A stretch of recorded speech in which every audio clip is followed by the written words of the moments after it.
Expect a high of 43. With your AccuWeather forecast, I'm Drew Shannon.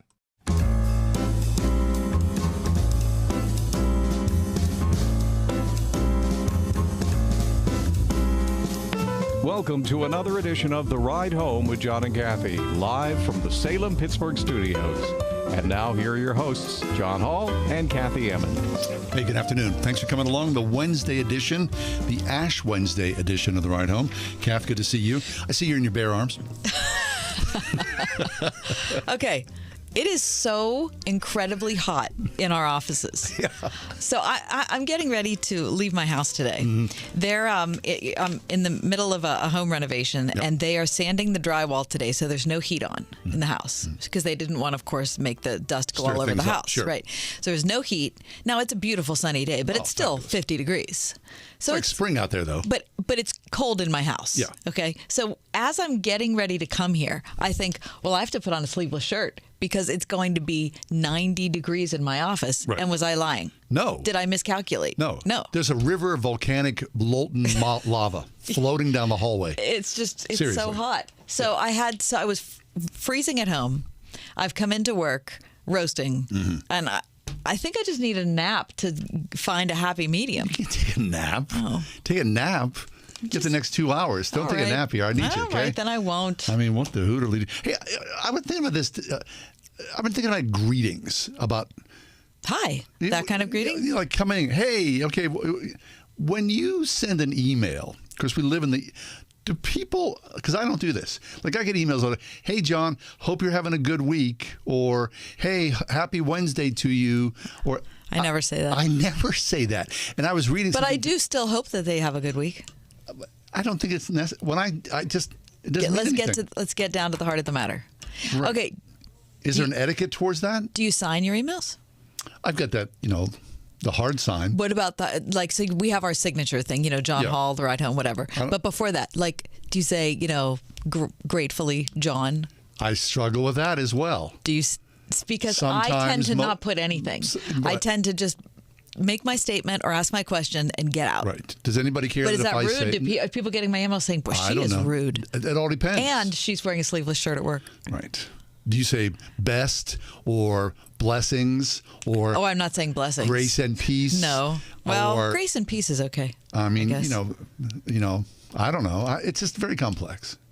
Keep it simple. Christy, what do you say at the conclusion of your emails? Do you have a salutation? Listen, when I worked in the church world, I always, said like, hey, how's your week going? Oh, did you? And You were nicer then. I was, and in Christ. I was like, in Christ, Christy. But then, I came here and nobody does that.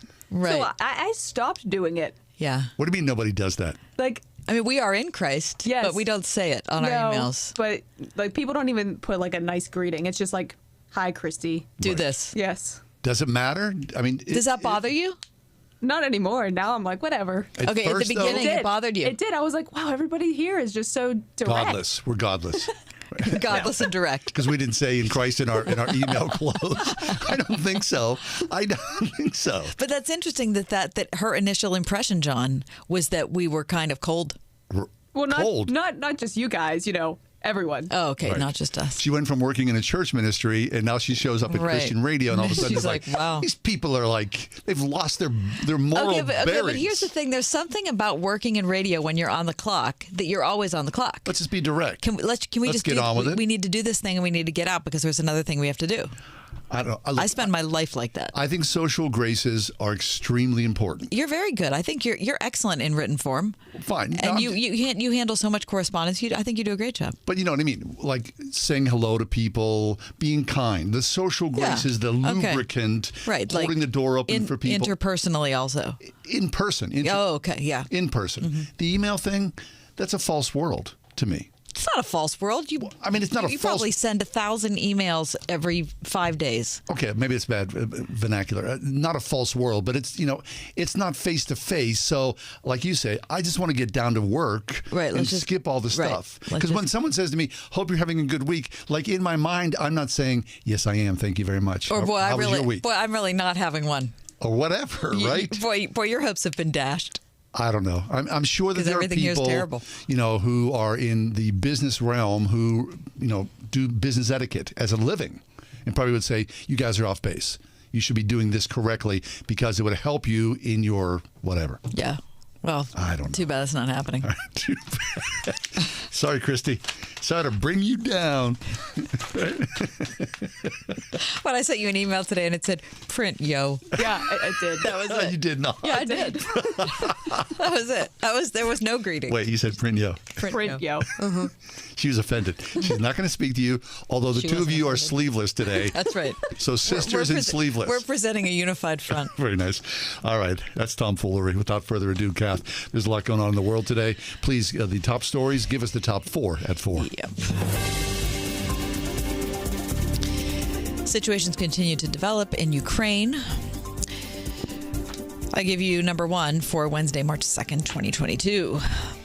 A recent alleged assassination plot against Ukrainian President Zelensky was foiled over the weekend, and the Chechen servicemen sent from Russia were, quote-unquote, destroyed, a Ukrainian security leader said today. Wow. So this was a plot that they were able to detect before it came to pass, and the person who was supposed to be, I guess, the assassin was liquidated. Ouch. We're well aware, quote, of the special operation that was to take place directly to eliminate our president. And I can say that we have received information from the FSB who today do not want to take part in this bloody war. So that's from the Washington Post.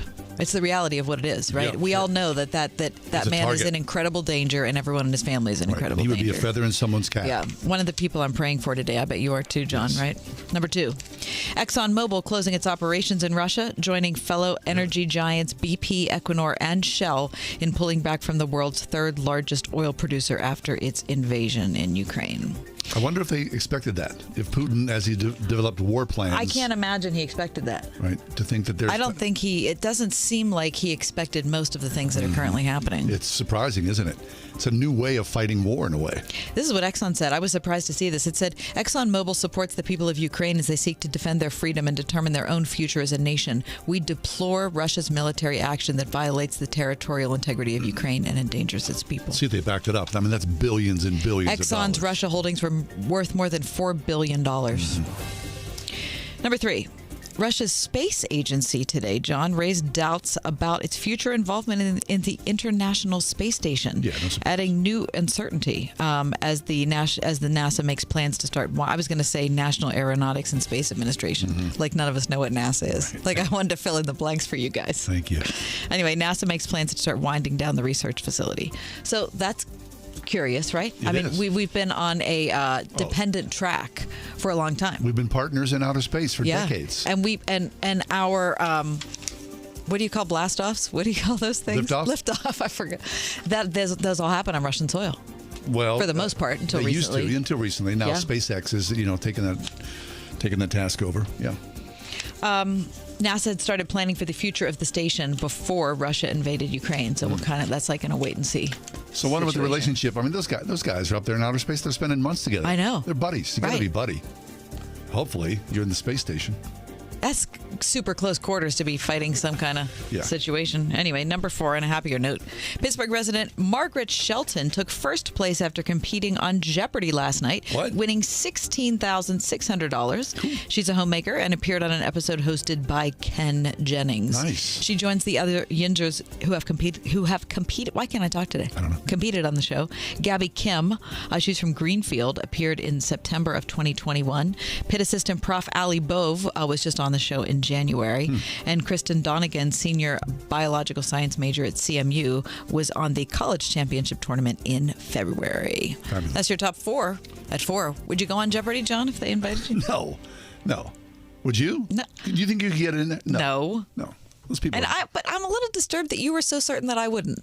I mean, I understand me being resistant, but you don't seem to be in my corner either. 100%. I mean, we're not going to do that. Whatever. Anyway.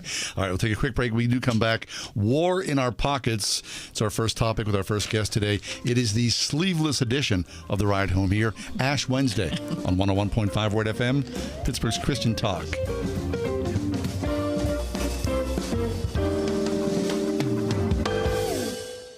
101.5 WORD. This week on Truth for Life, we're concluding our study in the book of 1 Samuel. Find out how the Ark of God made its way back to Israel and how Samuel stepped into his leadership role to ignite Israel's spiritual transformation. Study along with us on Truth for Life with Alistair Begg. Tomorrow morning at 6 on 101.5 WORD. Cash Call Mortgage is a DBA of Impact Mortgage Corp. NMLS ID 128231. Not all applicants will qualify. Equal housing lender. Licensed by California Department of Financial Protection and Innovation. Residential Mortgage Lending Act license number 4131083. Not licensed in all states, including New York. Call 855-657-9910 for licensing terms and restrictions. Or visit cashcallmortgage.com. Are you being denied a home loan or refi because you're a 1099 employee, self-employed, or a real estate investor? It can be frustrating, but it doesn't have to be, thanks to Cash Call Mortgage. At Cash Call Mortgage, we'll take the time to understand you and your income flow. Using 1099 income, rental income, and bank statements, you could qualify for a home mortgage or refi at a lower rate. So if you're being turned down for a home loan or refi because you're self-employed, a 1099 earner, or a real estate investor, instead of hearing denied, you could be hearing approved. To see if you qualify, visit cashcallmortgage.com or call now 800-931-6651. That's 800-931-6651. 800-931-6651. Mike Lindell has a Doctor of Ministry and certificate students are awarded nearly $1.5 million annually in merit scholarships and need-based grants. Start now at pts.edu. Are you hiding an addiction problem? You don't know where to go or who to talk to? We understand. Call Narcanon for a free and confidential consultation. You don't have to go it alone.